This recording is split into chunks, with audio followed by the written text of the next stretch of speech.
नमस्कार मित्रांनो, आपले मनपूर्वक स्वागत आहे. आपल्या या पवित्र आणि भक्तिमय प्रवासात आज आपण ऐकणार आहोत संकटनाशन श्री गणेश स्तोत्र आणि दिव्य गणेश मंत्र, जे आपल्या जीवनातील सर्व संकटे, अडथळे आणि नकारात्मक ऊर्जा दूर करून सुख, समृद्धी आणि यश प्राप्त करून देतात. विघ्नहर्ता, बुद्धिप्रदाता, मंगलमूर्ती श्री गणपती बाप्पा यांच्या कृपेने आपल्या सर्व इच्छा पूर्ण होत, हीच बाप्पाचरणी प्रार्थना. तर चला, भक्तिभावाने आणि श्रद्धेने या पवित्र संकटनाशन श्री गणेश स्तोत्र आणि मंत्राचा प्रारंभ करूया. संकटनाशन श्री गणेश स्तोत्र. श्री गणेशाय नमः. नारद उवाच. प्रणम्य शिरसा देवं गौरीपुत्रं विनायकं भक्तावासं स्मरे नित्यं आयुः कामार्थसिद्धये. प्रथमं वक्रतुण्डं च एकदन्तं द्वितीयकं तृतीयं कृष्णपिङ्गाक्षं गजवक्त्रं चतुर्थकं लम्बोदरं पंचमं च षष्ठं विकटमेव च सप्तमं विघ्नराजेन्द्रं धूम्रवर्णं तथाष्टकं नवमं भालचन्द्रं च दशमं तु विनायकम् एकादशं गणपतिं द्वादशं तु गजाननं द्वादशैतानि नामानि त्रिसन्ध्यं यः पठेन्नरः न च विघ्नभयं तस्य सर्वसिद्धिकरं प्रभो. विद्यार्थी लभते विद्यां धनार्थी लभते धनं पुत्रार्थी लभते पुत्रान् मोक्षार्थी लभते गतिं. जपेत गणपतिस्तोत्रं षडभिर्मासे फलं लभेत् संवत्सरेण सिद्धिं च लभते नात्र संशयः.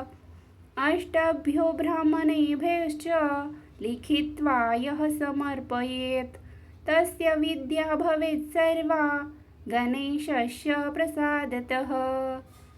इति श्री नारदपुराणे संकटनाशनं श्री गणेशस्तोत्रं संपूर्णम्.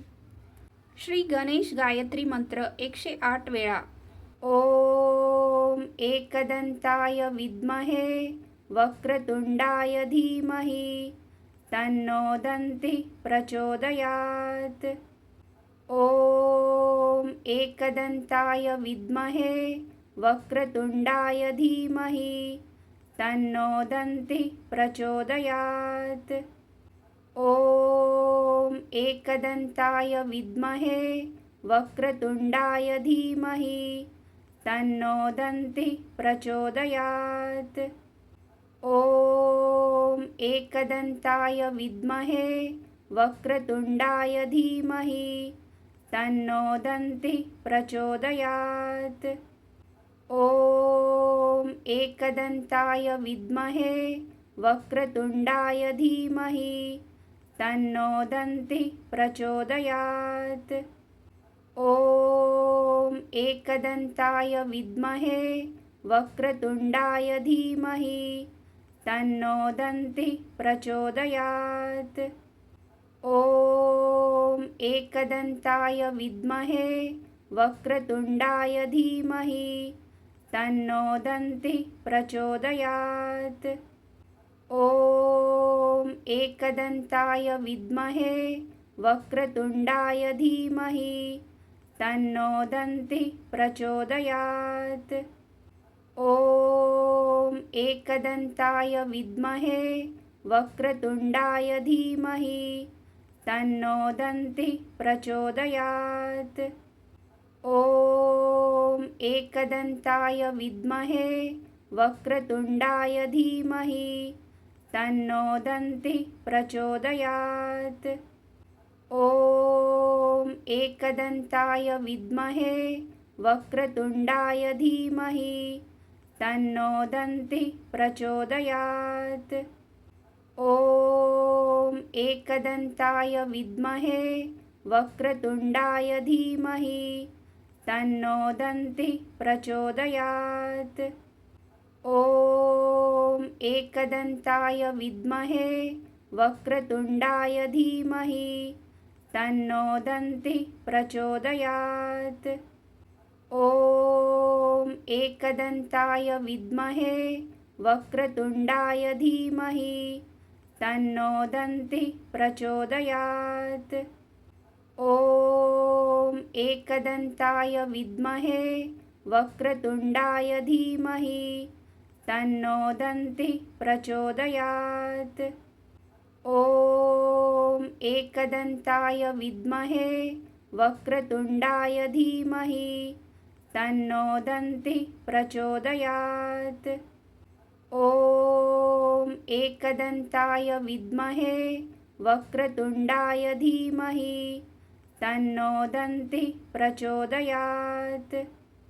ॐ एकदन्ताय विद्महे वक्रतुण्डाय धीमहि तन्नो दन्तिः प्रचोदयात्।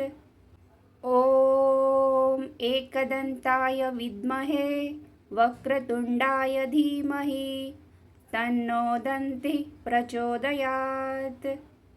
ॐ एकदन्ताय विद्महे वक्रतुण्डाय धीमहि तन्नो दन्तिः प्रचोदयात्। ॐ एकदन्ताय विद्महे वक्रतुण्डाय धीमहि तन्नो दन्तिः प्रचोदयात्। ॐ एकदन्ताय विद्महे वक्रतुण्डाय धीमहि तन्नो दन्तिः प्रचोदयात्। ॐ एकदन्ताय विद्महे वक्रतुण्डाय धीमहि तन्नो दन्तिः प्रचोदयात्। ॐ एकदन्ताय विद्महे वक्रतुण्डाय धीमहि तन्नो दन्तिः प्रचोदयात्। ॐ एकदन्ताय विद्महे वक्रतुण्डाय धीमहि तन्नो दन्तिः प्रचोदयात्। ॐ एकदन्ताय विद्महे वक्रतुण्डाय धीमहि तन्नो दन्तिः प्रचोदयात्। ॐ एकदन्ताय विद्महे वक्रतुण्डाय धीमहि तन्नो दन्तिः प्रचोदयात्। ॐ एकदन्ताय विद्महे वक्रतुण्डाय धीमहि तन्नो दन्तिः प्रचोदयात्। ॐ एकदन्ताय विद्महे वक्रतुण्डाय धीमहि तन्नो दन्तिः प्रचोदयात्। ॐ एकदन्ताय विद्महे वक्रतुण्डाय धीमहि तन्नो दन्तिः प्रचोदयात्। ॐ एकदन्ताय विद्महे वक्रतुण्डाय धीमहि तन्नो दन्तिः प्रचोदयात्। ॐ एकदन्ताय विद्महे वक्रतुण्डाय धीमहि तन्नो दन्तिः प्रचोदयात्। ॐ एकदन्ताय विद्महे वक्रतुण्डाय धीमहि तन्नो दन्तिः प्रचोदयात्। ॐ एकदन्ताय विद्महे वक्रतुण्डाय धीमहि तन्नो दन्तिः प्रचोदयात्। ॐ एकदन्ताय विद्महे वक्रतुण्डाय धीमहि तन्नो दन्तिः प्रचोदयात्। ॐ एकदन्ताय विद्महे वक्रतुण्डाय धीमहि तन्नो दन्तिः प्रचोदयात्। ॐ एकदन्ताय विद्महे वक्रतुण्डाय धीमहि तन्नो दन्तिः प्रचोदयात्। ॐ एकदन्ताय विद्महे वक्रतुण्डाय धीमहि तन्नो दन्तिः प्रचोदयात्। ॐ एकदन्ताय विद्महे वक्रतुण्डाय धीमहि तन्नो दन्तिः प्रचोदयात्। ॐ एकदन्ताय विद्महे वक्रतुण्डाय धीमहि तन्नो दन्तिः प्रचोदयात्। ॐ एकदन्ताय विद्महे वक्रतुण्डाय धीमहि तन्नो दन्तिः प्रचोदयात्। ॐ एकदन्ताय विद्महे वक्रतुण्डाय धीमहि तन्नो दन्तिः प्रचोदयात्। ॐ एकदन्ताय विद्महे वक्रतुण्डाय धीमहि तन्नो दन्तिः प्रचोदयात्। ॐ एकदन्ताय विद्महे वक्रतुण्डाय धीमहि तन्नो दन्तिः प्रचोदयात्। ॐ एकदन्ताय विद्महे वक्रतुण्डाय धीमहि तन्नो दन्तिः प्रचोदयात्। ॐ एकदन्ताय विद्महे वक्रतुण्डाय धीमहि तन्नो दन्तिः प्रचोदयात्। ॐ एकदन्ताय विद्महे वक्रतुण्डाय धीमहि तन्नो दन्तिः प्रचोदयात्।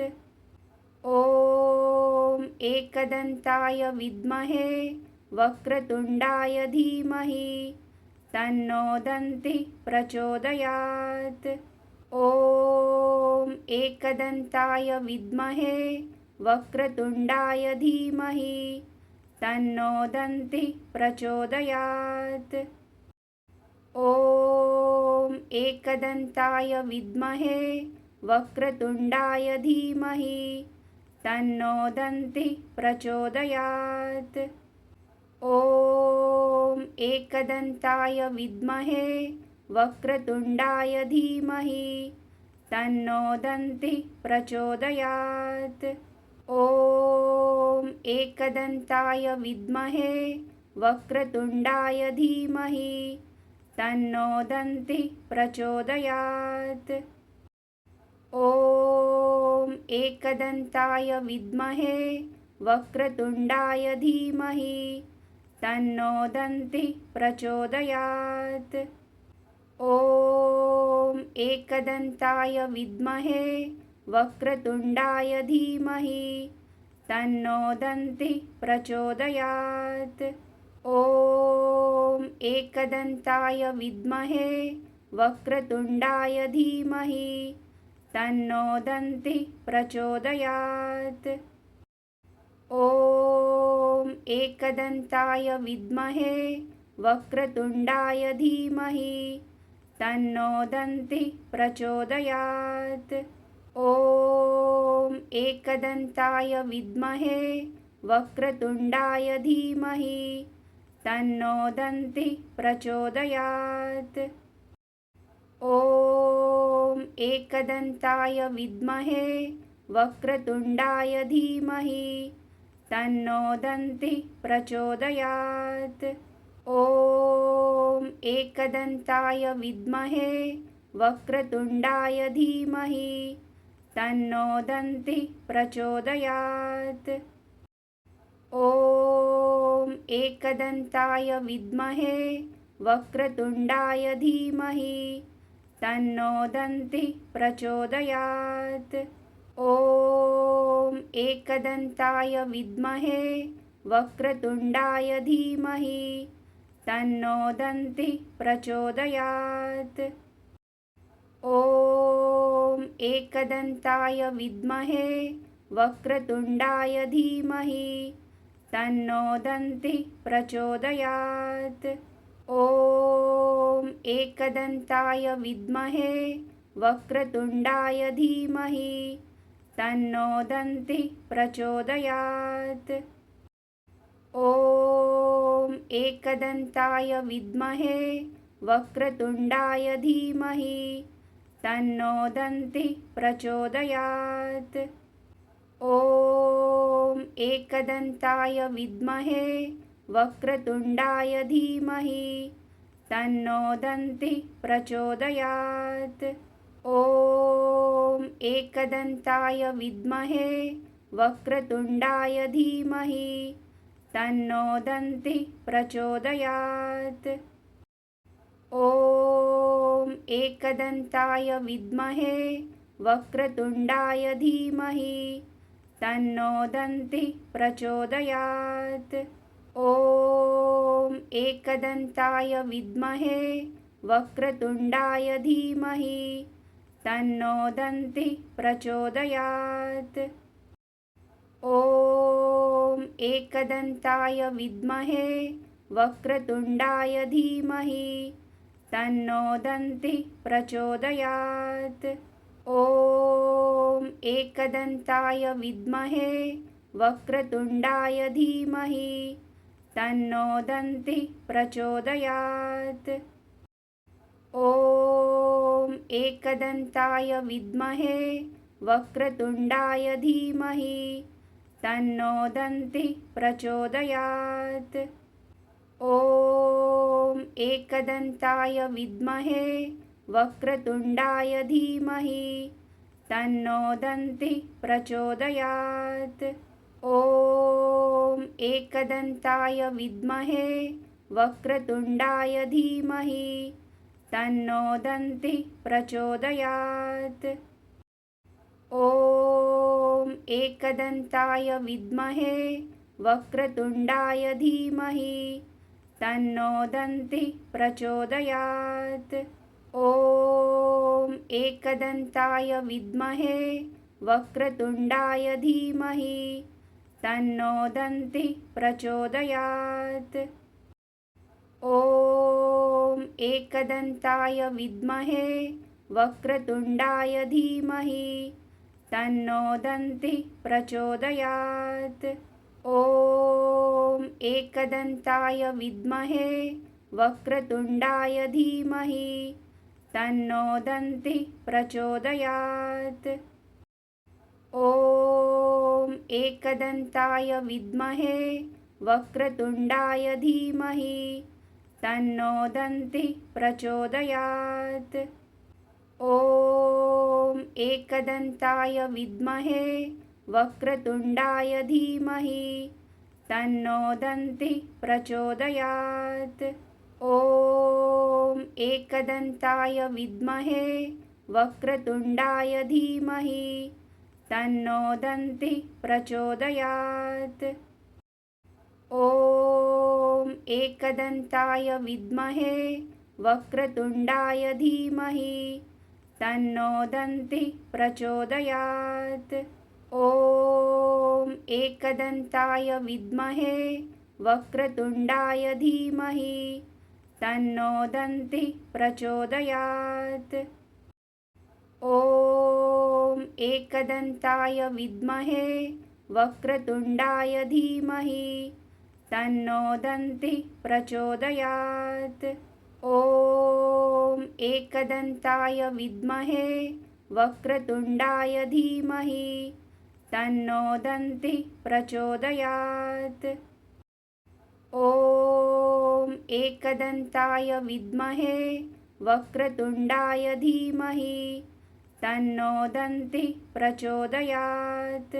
ॐ एकदन्ताय विद्महे वक्रतुण्डाय धीमहि तन्नो दन्तिः प्रचोदयात्।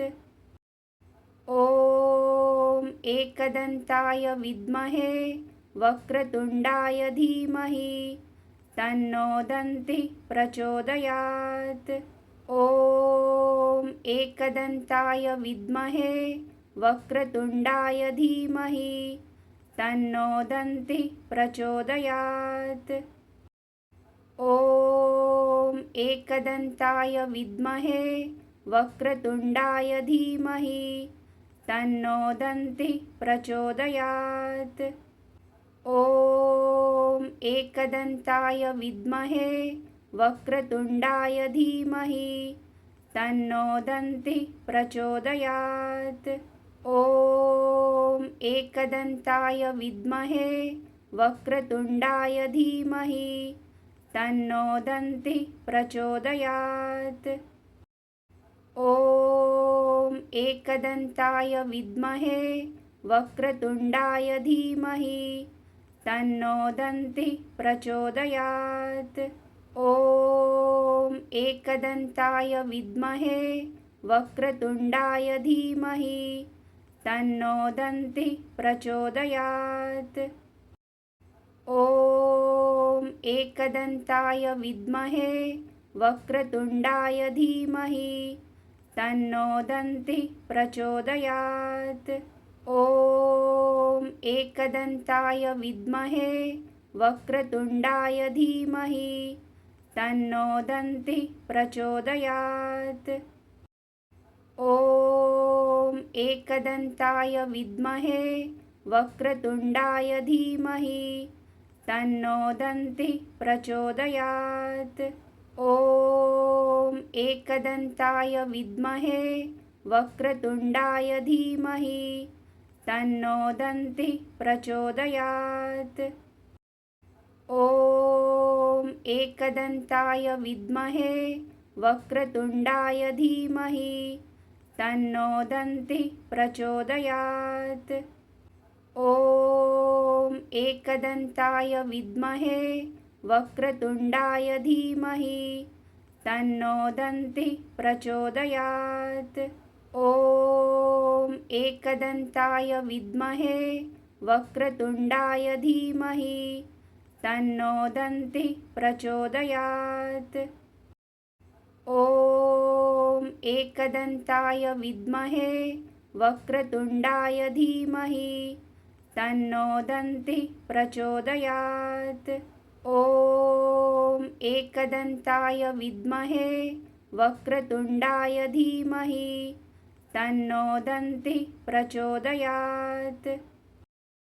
ॐ एकदन्ताय विद्महे वक्रतुण्डाय धीमहि तन्नो दन्तिः प्रचोदयात्। ॐ एकदन्ताय विद्महे वक्रतुण्डाय धीमहि तन्नो दन्तिः प्रचोदयात्।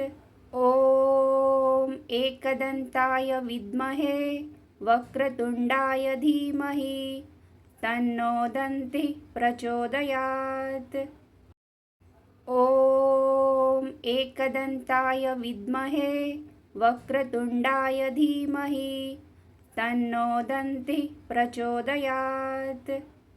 ॐ एकदन्ताय विद्महे वक्रतुण्डाय धीमहि तन्नो दन्तिः प्रचोदयात्। ॐ एकदन्ताय विद्महे वक्रतुण्डाय धीमहि तन्नो दन्तिः प्रचोदयात्।